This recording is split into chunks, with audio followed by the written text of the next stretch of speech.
Hi, you're listening to Environmental Soup through the facilities of Trent Radio or online. And I will post this episode on YouTube and my Substack, Environmental Soup Archives. Today I will talk about the federal budget and the impacts on the environment. This budget is said to have some of the worst cuts to the environment in over 10 years, and could be worse than the cuts made by the Stephen Harper government. Those billions of dollars in cuts.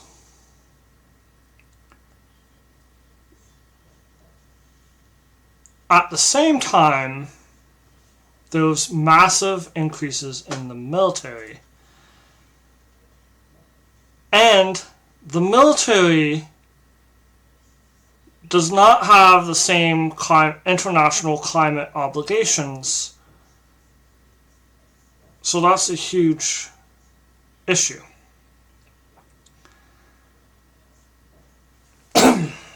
I will look at some of the statements from environmental groups and news clippings, as well as the budget itself.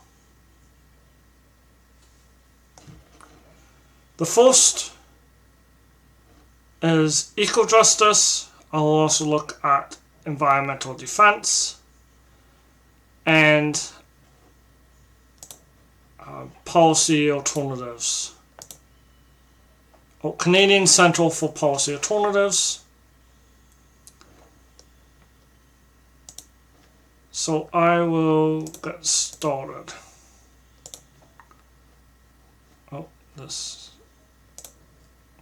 Hopefully this screen is fixed. Okay, there it is. So eco-justice. Eco-justice released a press release called Eco-Justice Reacts to the Federal Budget.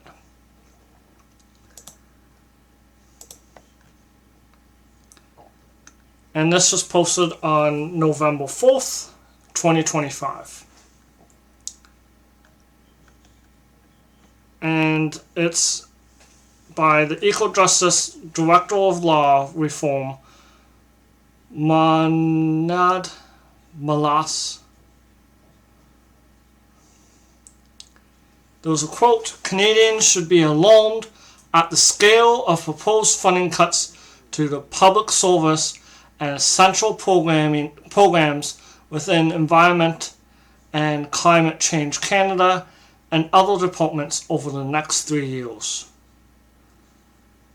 There was a cut that would eliminate the Enhanced Nature Legacy Fund, and there's and this would impact this would help. This program was meant to increase or meet biodiversity targets, expand Indigenous-led conservation, and species at risk recovery. And this press release is saying that the decline of biological diversity is likely to continue, making food supply and natural resources increasingly at risk and leading to higher costs and shortages. And it also failed to renew funding for the Chemicals Management Plan, which sunsets next spring and is essential for the federal government to effectively regulate toxic pollution that makes communities sicker. And those signals that the government will retreat on oil and gas emissions, offer no support for EV or heat pump adoption, that will help Canadians lower their energy costs and emissions. And it's important. I think that reducing energy costs are important to save money. So the people want to have more expensive housing over the long term. Or transportation costs as well. And then it ends with, quote, "We urge the federal government to work with parties across the floor of the House to ensure that this budget can deliver for people, biodiversity, and environment, and our environment." So that's eco-justice. I will go to the next article, press release, which is Environmental Defence Reaction to Canada's Federal Budget by Keith Brooks, who is the Program's Director of Environmental Defence. They are, according to this press release, disappointed to see that the government is expanding capital cost allowances for LNG, liquid natural gas, and tax incentives for carbon capture and storage. Those investment tax credits for CCS, which is carbon capture and storage, which will remain until 2040. So that's a fossil fuel subsidy. And only 0.0004% of Canada's greenhouse gas emissions have been captured since 2000. And then those subsidies for fossil fuel infrastructure and carbon capture. And there was no indication that the government plans to uphold their commitment to phase out fossil fuel subsidies. And then they say that the myth of low carbon fossil fuels is dangerous. It actually mentions low carbon fossil fuels. And then they're saying that the government is taking a step in the wrong direction by committing to amend Canada's anti-greenwashing rules. The budget reduces the permanent public transit fund when cities face multi-million-dollar transit deficits. I have read that reducing fares leads to increased ridership. So if you want people to get out of their cars, reducing the transit cost is important, as well as increasing the frequency of service. Those are the two ways to increase ridership.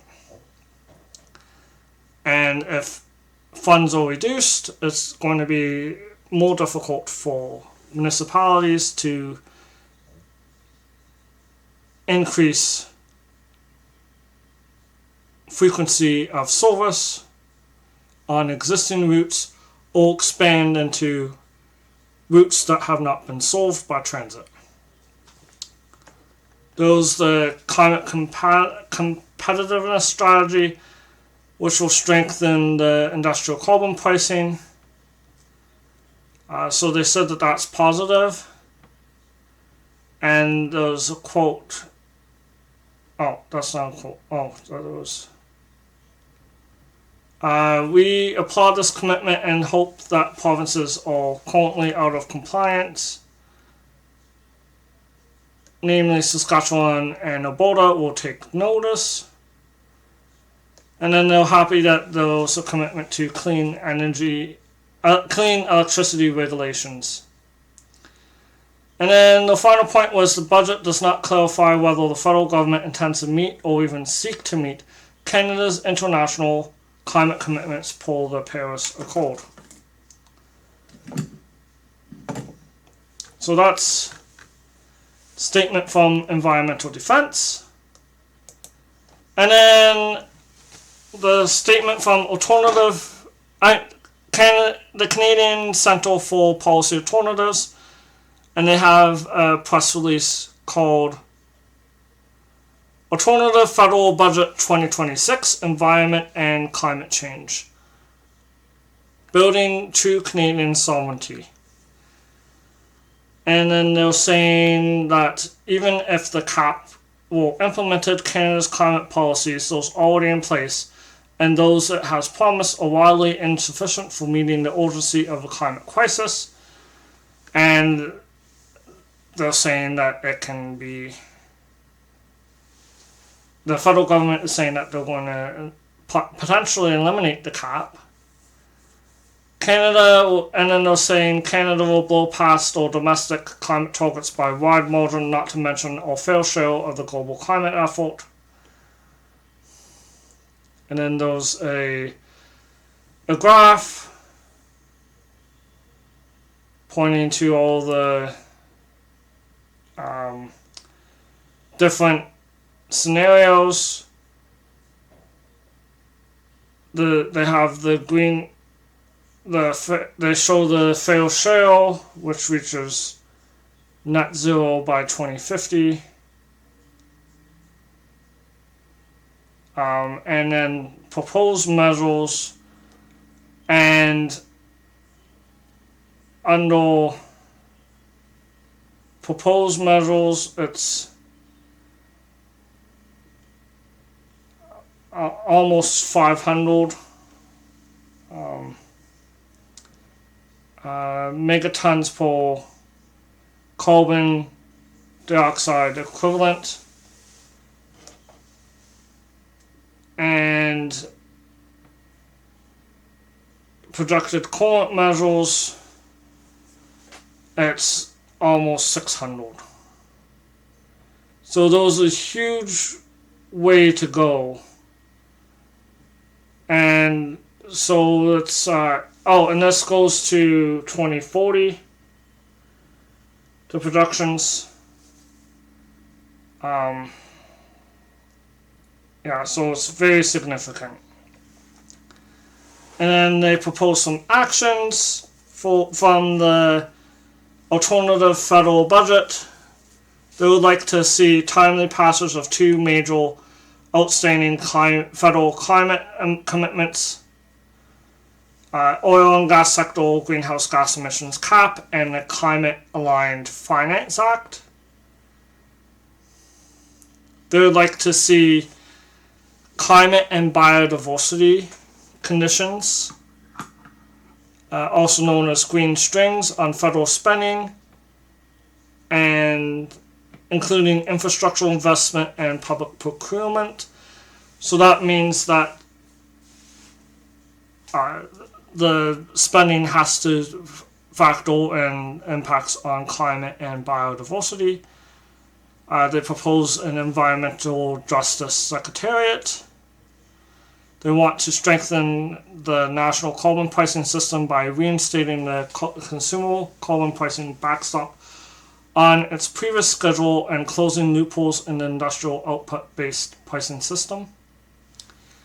They want to have a moratorium on all new fossil fuel infrastructure, including oil sands expansion, offshore oil wells, and there's a bunch of things that they propose that are different than the federal budget. Let's see. And now I will go to a news article.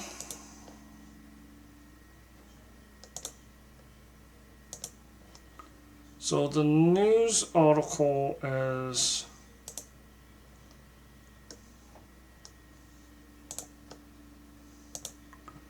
in the Narwhal newspaper. There's an article called "These Are the Environmental Programs to be Cut Under Carney's First Budget" by Carl Mail Those cuts plan to spending at environment, fisheries, and oceans, and other departments. $1.3 billion is proposed to be cut at Environment and Climate Change Canada. 2 agencies are going to be cut. The Impact Assessment Agency of Canada, which ensures that projects are assessed for environmental and social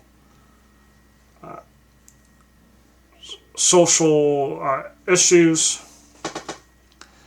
and it will lose $65.8 million over several years.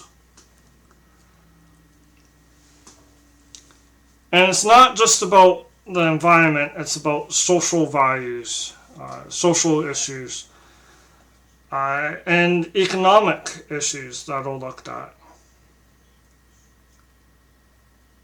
as well as the viability of a project. The Canada Water Agency is also going to be cut. It will lose $5 million.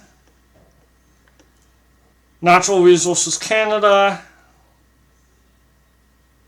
is having a $2.6 billion cut past 2030. There's the weakening of the anti-greenwashing law. The government said that there was investment uncertainty. Colonel Cordis, head of communications at Sierra Club Canada, said that weakening greenwashing rules is, quote, more than just a problem for the climate, it's a problem for the security of our democracy. And what we are seeing in the United States in terms of breakdown of democratic process, rights and freedoms is in large part due to the spread of disinformation and specifically of climate denial, end quote. So that's a powerful statement there.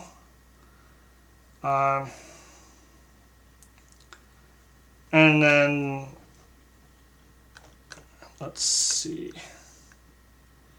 Oh, there was a complaint by Greenpeace Canada in 2023 regarding this, and Greenpeace Canada said that they had no plans to phase out oil production and only intended to tackle the carbon pollution generated during their operations, not from burning the fossil fuels they produce, which is a key thing. And then some oil companies scrubbed their website of claims they were trying to reach net zero. And then there was a heading, climate strategy meant to help protect the competitiveness of oil and gas sector.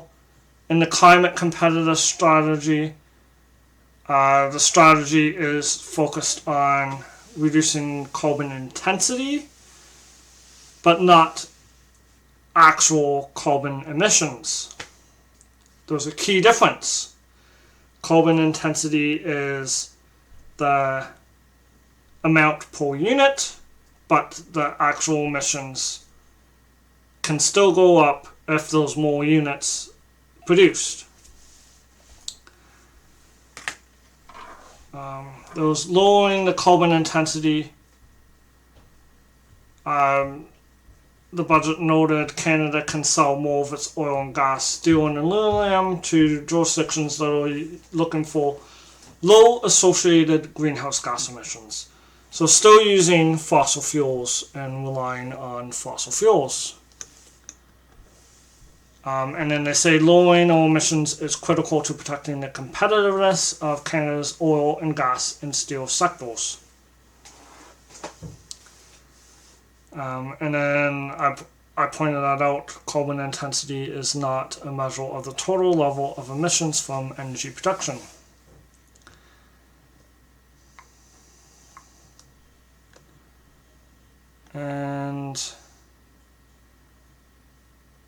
And they said that Canada would likely not follow through on its emissions cap. They claim that the government claimed that there was marginal value in reducing emissions. And then they are supporting technology like carbon capture and storage. And there is a huge issue with carbon capture and storage. And it encourages increased use of fossil fuels.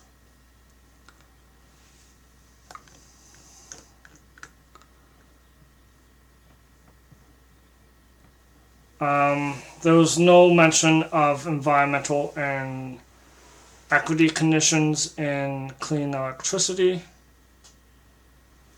There was the creation of a youth climate corps, according to the NOAA. They say that $40 million is going to be spent over 2 years. And that's compared with $2 billion for critical minerals sovereign fund at Natural Resources Canada, and that will make strategic investments in critical minerals products and companies.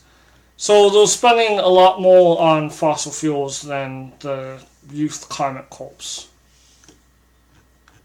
So that's the NOAA newspaper.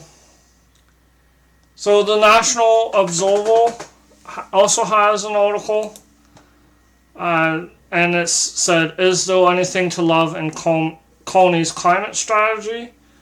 by Arno Kopsky. And there's a quote, "Canada was already not doing enough, and now we're going to do less." Andrew Gage, a lawyer with West Coast Environmental Law. And another quote, "This is the most climate negative budget we've seen in more than a decade." And that's from someone from the Canadian Centre for Policy Alternative. There's new subsidies for fossil fuels in the terms of tax credits for liquefied natural gas and carbon capture. I refer to natural gas as a fossil gas.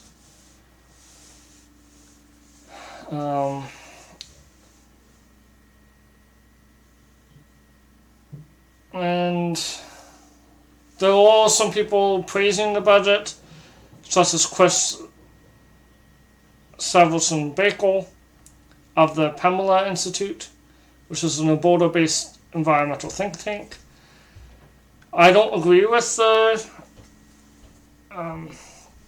praising of the budget, but I'll show some of them.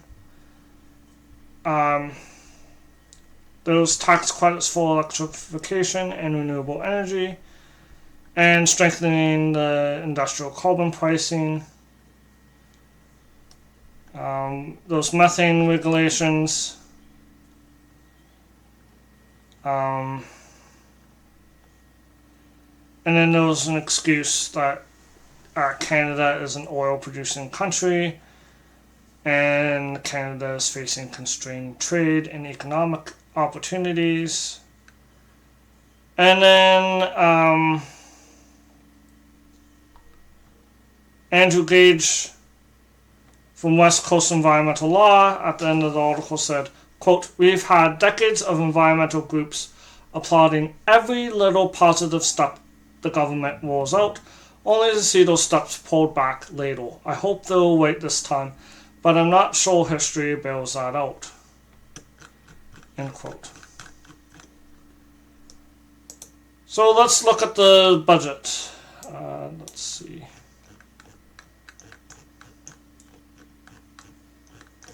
I'm just going to scroll through, look at some of the highlighted areas. There's an emphasis on adopting artificial intelligence. There's a lot of environmental concern around that.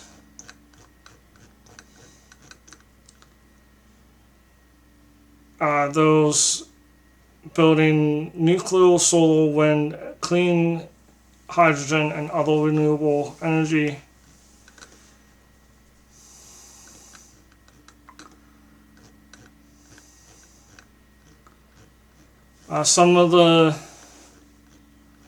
Many of the Canada projects that were announced or prioritized projects, all fossil fuel related. So that's a concern. There was like one or two that are being considered that are renewable energy. Not all renewable energy is created is environmentally friendly. It depends on the project. And nation building projects are related to Bill C-5, which undermined environmental protections for those projects.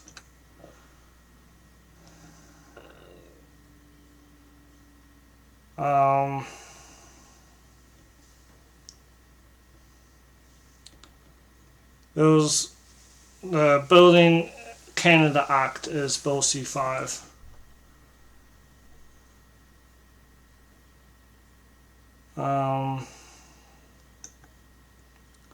Let's see. So the first major nation building projects, the LNG was the first one, an increase in fossil fuels. There's a focus on nuclear, which has often gone over budget, and it takes years to build.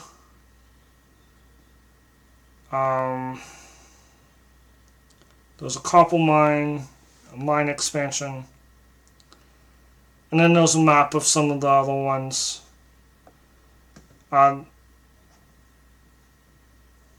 So the first thing I saw was the Wind West Atlantic Energy and Nova Scotia. Those one of them that they're looking at is carbon capture and storage, and a high-speed rail. I do support the high-speed rail, potentially, but depending on the environmental impacts.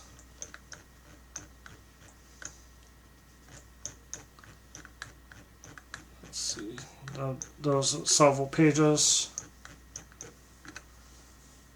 They want to reduce carbon intensity in the climate competitive strategy, and they say buyers of Canada's resources, oil and gas, steel and aluminum, are increasingly looking for low carbon sourcing, implying that fossil fuels are low carbon.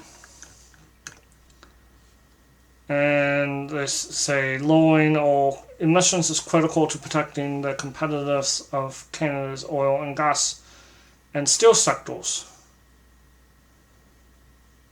So they're talking about expanding their exports. And then they talk about future carbon pricing, methane reductions. That's been promised for a while.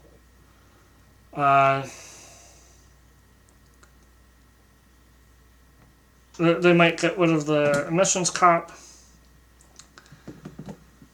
And electric vehicles, they're removing the 2026 target from electric vehicle availability and 60-day review of the overall regulations. And if you're listening through the facilities of Trent Radio, I hope that you have a good day, and I'll be back next week. Thank you for listening, and I will continue on with the YouTube and Substack.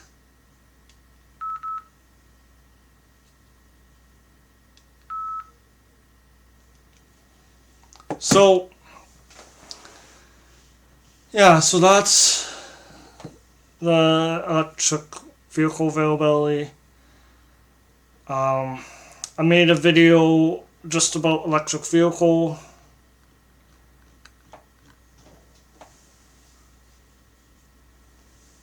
Let's see. Oh, they're removing the greenwash legislation, making it legal.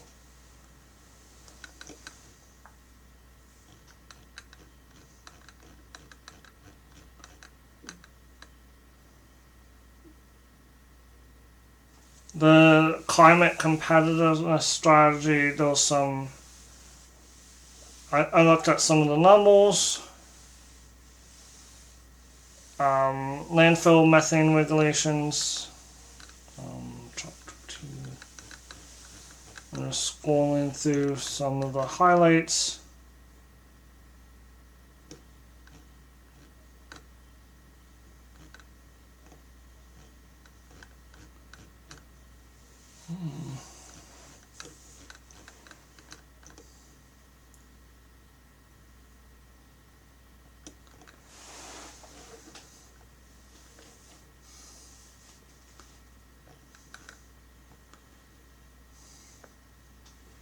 Oh, they're getting rid of the green home benefit. I don't know if that was. Oh, there's an article. I forgot about this. It's called Federal Budgets Trickle Down Will Impact Local Green Homes Initiative. Infrastructure projects, and this is in the CBC. And then there's a quote by Mike Nagy. Quote, "It really caught the industry off guard here in Ontario, especially because each province has their own incentives, but there's zero in Ontario for net metering."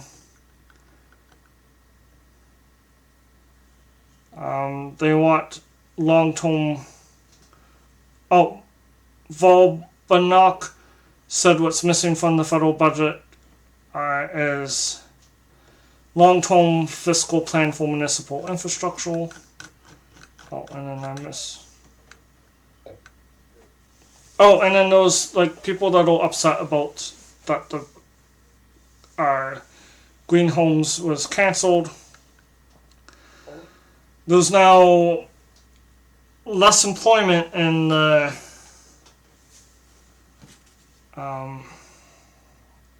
solar industry, and people like a third. I know a third of homes have like a third of climate emissions come from people's housing or buildings. So if you're going to reduce the green home initiatives, then or program, then you're going to have a harder time reducing emissions and meeting net zero.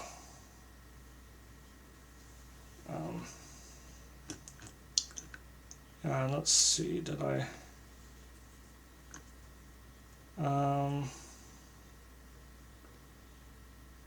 oh, yeah, there's quote, "Not only we're getting rid of this program for individuals who want to make their homes more green," Nagy said it would also impact businesses.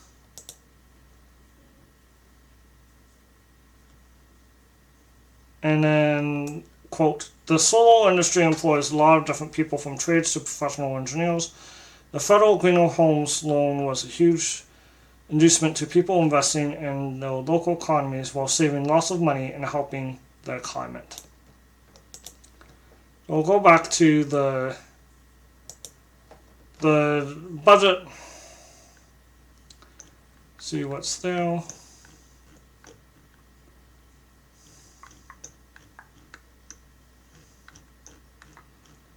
I'm just scrolling until I see something.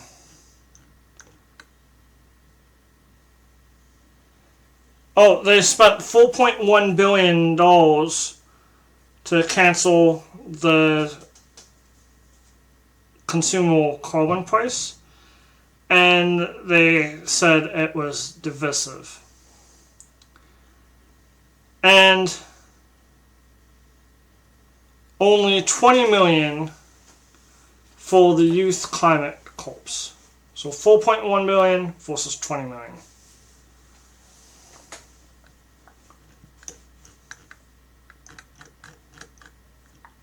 So that was huge.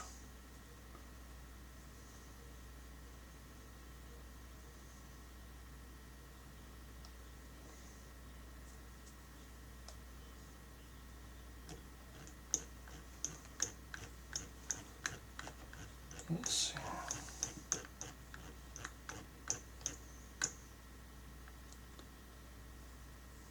And then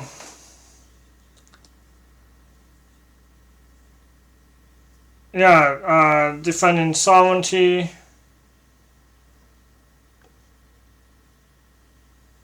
Oh, this is like a lot of military. So you're getting in. So this is getting into like billions and even potentially trillion. Oh, $58 billion into just sovereignty.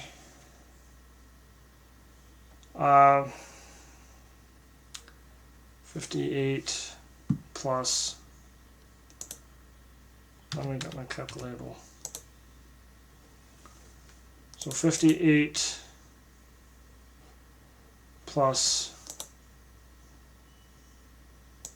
4, that's 62.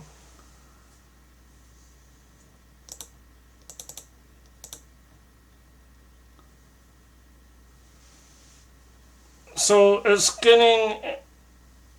Oh, wait, that's not. Wait. I think it's getting closer to a trillion.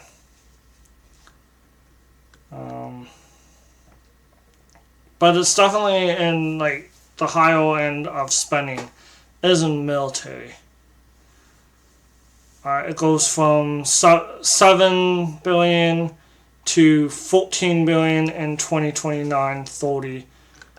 And as I said earlier, there's less accountability in climate in regards to military spending.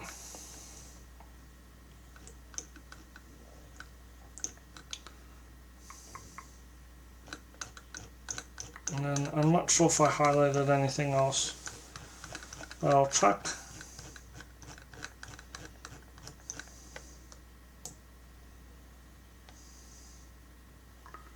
Oh, it looks like. Oh, those abbreviated terms.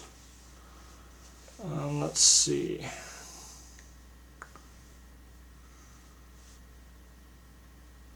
DFO. I'll look at DFO.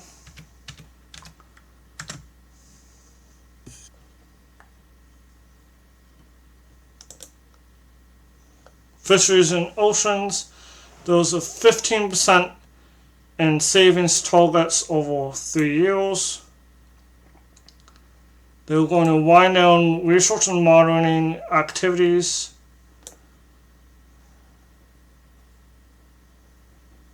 They're going to scale back certain policy and program capabilities. Use artificial intelligence, and artificial intelligence is often incorrect.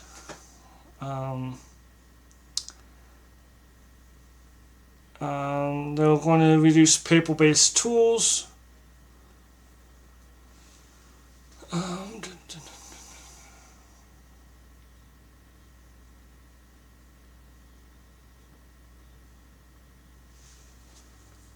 And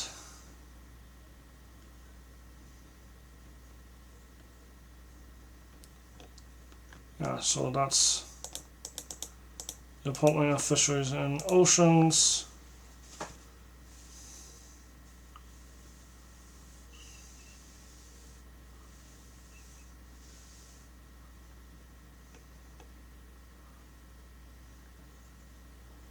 Oh, what? Oh, I'll look at justice on my own. Um,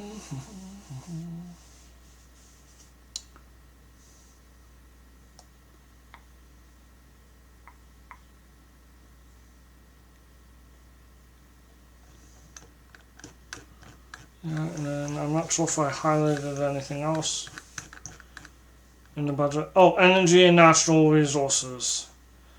They're going to wind down several programs like the Canada Greener Homes Grant and in the $2 billion tree program.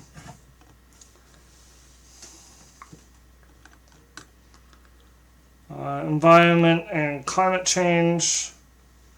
They're reducing and winding down activities and programs that are not core to the department's mandate or can be leveled more effectively through another department.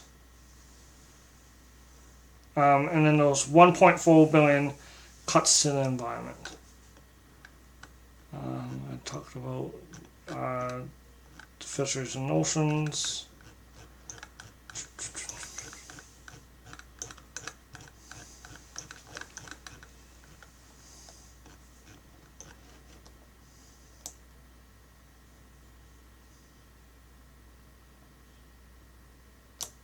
Yeah.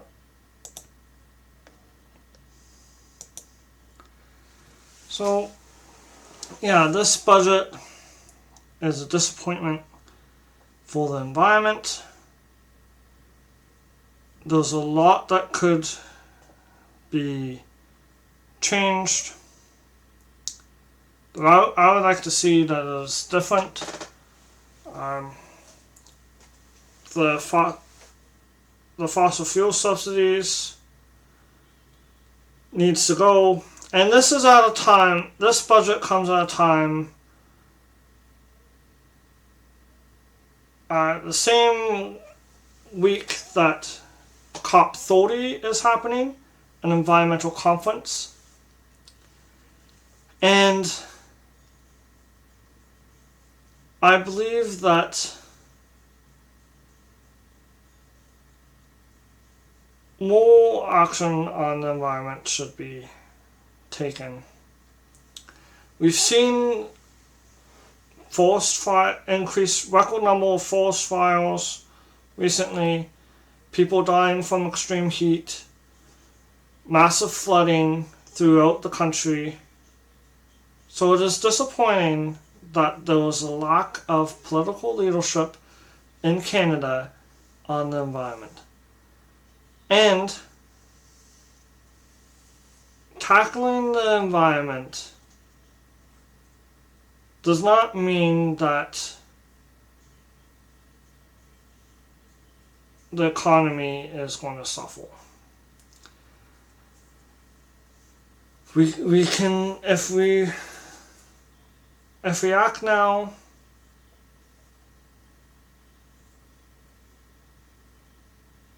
we can insulate the economy.